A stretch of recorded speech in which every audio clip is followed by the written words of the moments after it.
12 Rules for Life by Jordan B. Peterson. Introduction. Today we're looking at the best-selling book 12 Rules for Life by Jordan B. Peterson. Peterson is a Canadian psychologist who gives advice on how to live a meaningful life. In this video we'll explain each of the 12 rules in simple English, with stories and examples to help you remember them. We'll also point out useful vocabulary and expressions along the way. Are you ready to learn how to improve your life and your English? Let's begin. Rule 1. Stand up straight with your shoulders back. This rule is about body language and confidence. It means you should stand tall and carry yourself with confidence. Imagine walking like a lion or a proud athlete. This posture actually changes how you feel and how others see you. Peterson says, if you stand up straight with your shoulders back, others will treat you with respect. In other words, when you look confident, people think you are important, and they treat you nicely. Studies even show that people who act confident are treated as competent and able, and this creates a virtuous cycle of respect. For example, picture two classmates. One slouches with a sad face, the other stands tall and smiles. Most teachers and students will respond more positively to the one standing straight. By acting confident, you actually feel more confident over time. English note: virtuous cycle is a phrase meaning a good sequence of events. Here it means confidence leads to respect, which leads to more confidence. Also, posture means how you hold your body. Good posture can improve your mood and energy. Rule 2. Treat yourself like someone you are responsible for helping. Have you ever noticed how well you care for a pet or a friend, but sometimes forget to care for yourself? Peterson explains that many people actually care for others better than they care for themselves. He gives the example that people are better about filling and administering medications to their pets than to themselves. This happens because we often hate ourselves a little. We know our own faults, so we think we don't deserve help or kindness. The rule says, stop doing that. Treat yourself as if you were a person you love and want to help. Believe that you are worth helping. As one summary puts it, you should believe you have a vital mission, and you are morally obligated to take care of yourself. For example, if you feel sick, you might skip your own medicine and wonder why you deserve to get better. But think, if it were your best friend or even a pet, you would give them medicine right away. So why not yourself? To practice this rule, start by doing small kind things for yourself. Take a short walk, eat a healthy meal, or rest when you need it. This is like giving yourself the love you give to others. English note: self-loathing means hating or disliking yourself very much. Obligated means you feel you must do it, like you have a duty. Rule 3. Make friends with people who want the best for you. This rule is about choosing good friends and community. Think about your friends. Do they cheer for your success? Or do they put you down? Peterson advises to surround yourself with supportive people. One summary explains: surround yourself with people who support you and want to see you succeed. You will push each other to greater heights. Good friends help you improve. They encourage you to work hard on your goals. In contrast, friends who do not want the best for you will drag you down. They might get jealous when you do well or try to knock down your achievements. In other words, if someone makes you feel bad about your dreams, they are not the right friends. Example: imagine you have two friends. Alice always studies hard and cheers when you get a good grade, but Bob laughs at your grades and says studying is useless. Alice wants the best for you while Bob is negative. Peterson would say, be more like Alice. Choose friends who want you to succeed. As one saying goes, you are the average of your 5 closest friends. This means your friends affect who you become. English note: supportive means encouraging and helpful. Jealous means wanting what someone else has. Achievements are things you accomplish, like passing a test or winning a game. Rule 4. Compare yourself to who you were yesterday, not to who someone else is today. This rule teaches us to focus on personal improvement, not on competition with others. In modern life, with social media and news, it's easy to see others who seem better off. Richer, smarter, more popular. But Peterson warns that this comparison is unfair.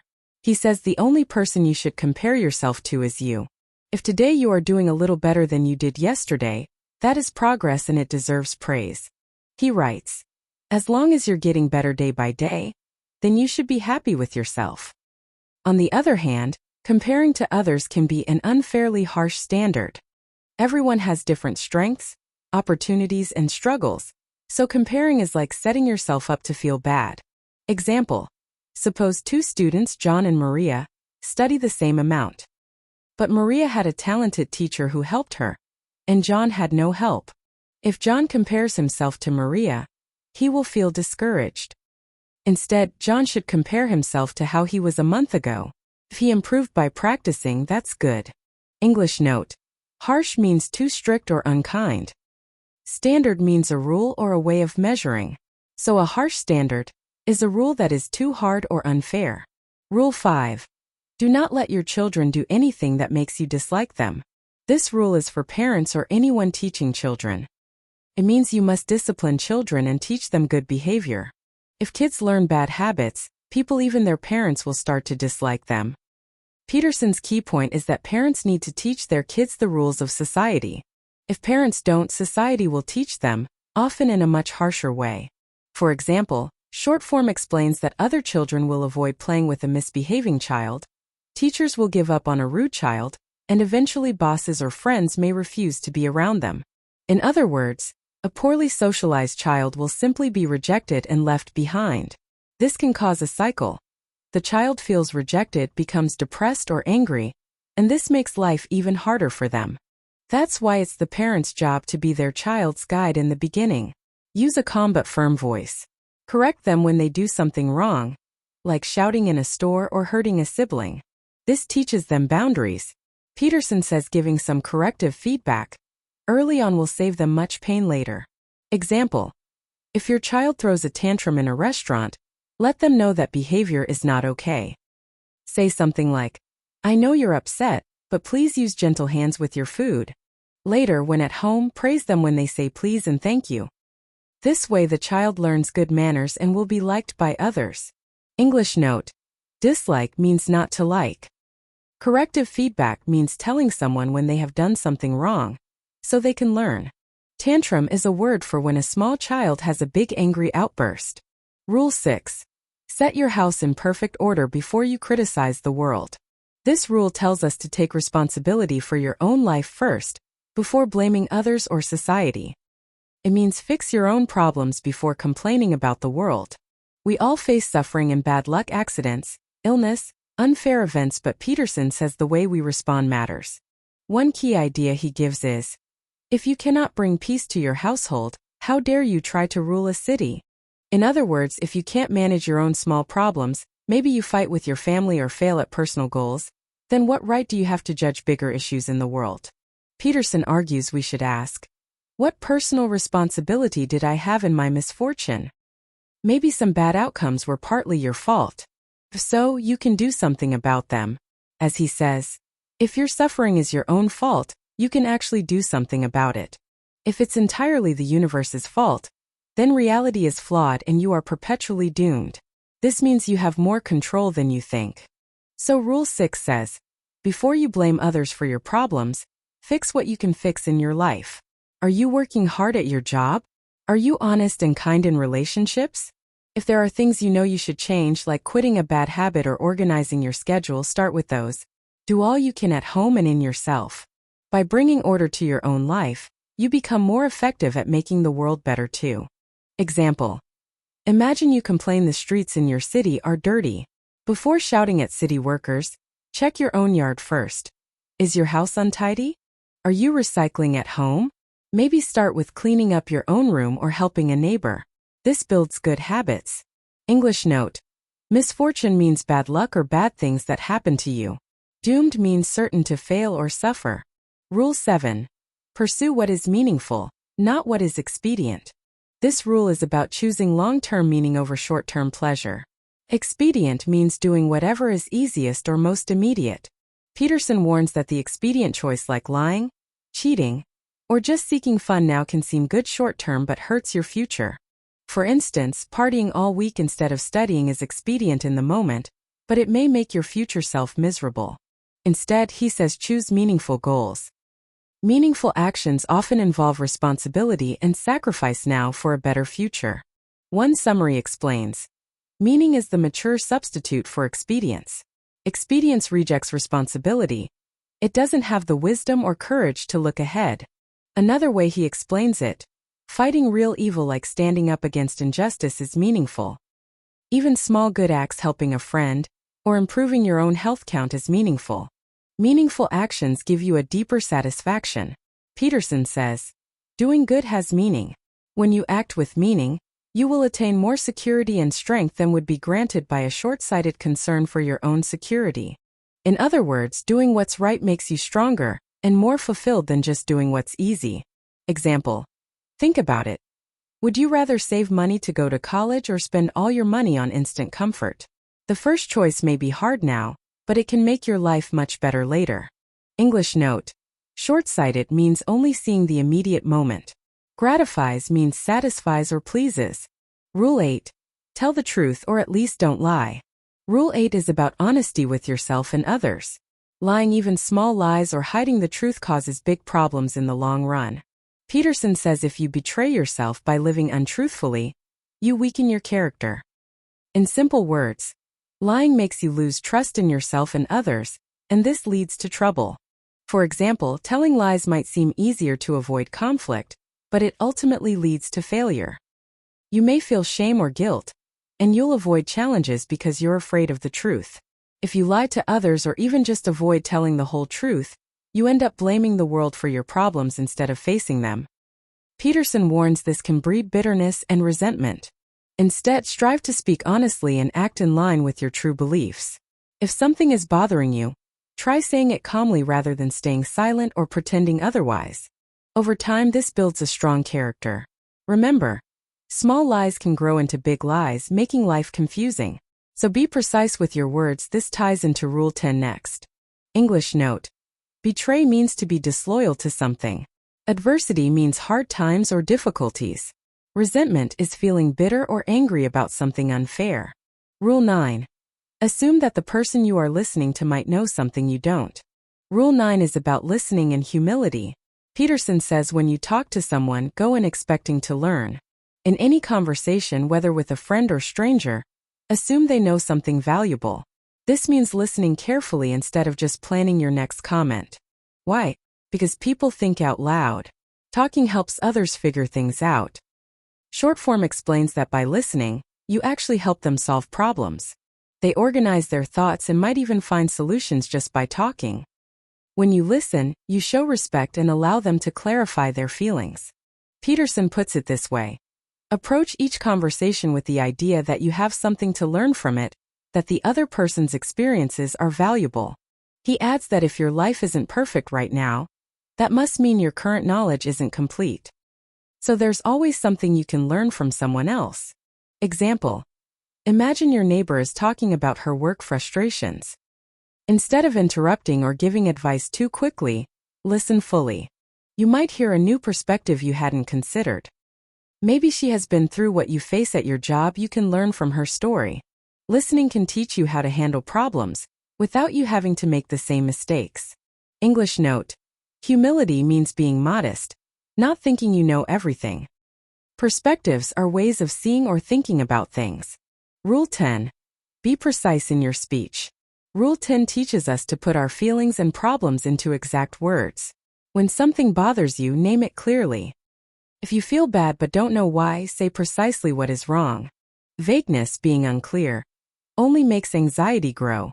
Peterson says specificity turns chaos into a thing that you can deal with. For example, maybe you feel stressed, but why? Is it because of an upcoming test? The messy house? If you can say, I feel anxious because I have a big test tomorrow and I haven't studied yet, you have identified the actual problem. Then you can act, study for the test. Without precise words, your worry might just fester. Peterson advises, be precise in your speech. What is the problem exactly? What do you want exactly? Why exactly? This means do not let issues be vague or ignored. If you find something hard to deal with, talk about it in specific terms right away. Example: think of a couple who is annoyed with each other. If the husband feels hurt but only says, you never help me, that complaint is vague. Instead, if he says, I felt upset when you ate my sandwich without asking and didn't tell me you took it, the wife hears exactly what happened. Then they can solve that one problem before it turns into bigger fights. English note: Vague means not clear or specific. Anxiety means worry or nervousness. Specificity means being detailed and exact. This rule's title sounds funny, but it's a metaphor. Let kids, especially boys, take healthy risks. Skateboarding here represents any challenging, adventurous play. Peterson warns against overprotecting children from failure or danger. If you prevent a child from ever falling or getting hurt, you also prevent them from becoming strong and confident. In the book, Peterson actually links this to how boys develop. He says men have to toughen up, women want it, meaning that children, especially boys, need challenges to grow. He criticizes too safe parenting, saying it robs children of the opportunity to learn resilience. He uses skateboarding as an example of a risky activity that kids naturally want to do to test themselves. Rule 11. Do not bother children when they are skateboarding. In simple terms, let children play and even make mistakes. If a boy wants to climb a tree or skateboard, watching over him too closely can hold him back. By experiencing small falls, the child learns balance, courage, and problem solving. Example: a child learning to ride a bike will fall a few times. If a parent rushes to prevent every fall, the child will never learn how to balance or get up after falling. But with supervised freedom, the child eventually rides well. English note: overprotective means protecting someone too much, not letting them face any danger. Resilience is the ability to recover from difficulties. Rule 12. Pet a cat when you encounter one on the street. The last rule is a gentle reminder to find small moments of peace amid life's struggles. Peterson explains that life often includes suffering. When things hurt badly, it can make you question the meaning of life. But he suggests a healthy response. Take time to notice simple pleasures. Pet a cat when you encounter one on the street. This is a metaphor for enjoying the little good things whenever you can. For example, a warm cup of tea, watching a child's innocent smile, or yes, gently petting a friendly cat, can bring a moment of calm. These moments don't solve big problems, but they remind us life also has joy. Short form puts it plainly. Life is tough. This pain gives life meaning. Take time to enjoy the little pleasures in life. Another coping idea he mentions is scheduling your worries. Worry about problems at fixed times and then set them aside. This keeps you from being overwhelmed. Then during the day, notice little bits of goodness that make existence tolerable. Example: if you're going through hard times like illness or stress, try to relax with a favorite song or hobby for a few minutes. Smile at a stranger, relish your favorite food, or yes, pet a cat if you see one. These moments can give you strength to face the next challenge. English note: tolerable means bearable, something you can handle. Existence means life or being alive. Conclusion: those are Jordan Peterson's 12 rules for life, explained in simple English. Each rule helps us build a better character and more meaning in our lives. To recap: Rule 1. Stand tall and be confident to earn respect. Rule 2. Be kind to yourself, as if you were someone you care about. Rule 3. Choose friends who lift you up, not those who bring you down. Rule 4. Compare yourself to who you were yesterday, not to others. Rule 5. Teach children good behavior so they fit into society. Rule 6. Clean up your own life before blaming the world. Rule 7. Do what's meaningful, hard but right, not just what's easy. Rule 8. Be honest with yourself and others. Lies weaken you. Rule 9. Listen to people with the belief that they can teach you something. Rule 10. Speak clearly about problems. Precise words make solutions possible. Rule 11. Let children take safe risks and learn resilience. Rule 12. Notice life's small joys, pet a cat, have a laugh, even when life is hard. Remember, each rule is a bit like a story or a lesson. Try thinking of your own examples. When have you seen someone stand tall and succeed, or learned from truly listening to someone? The better you understand these ideas, the more you improve both your life and your English. Thank you for watching Let's Talk English. English through book summary. Keep practicing English by reading and listening, and apply these rules to make life a bit brighter each day.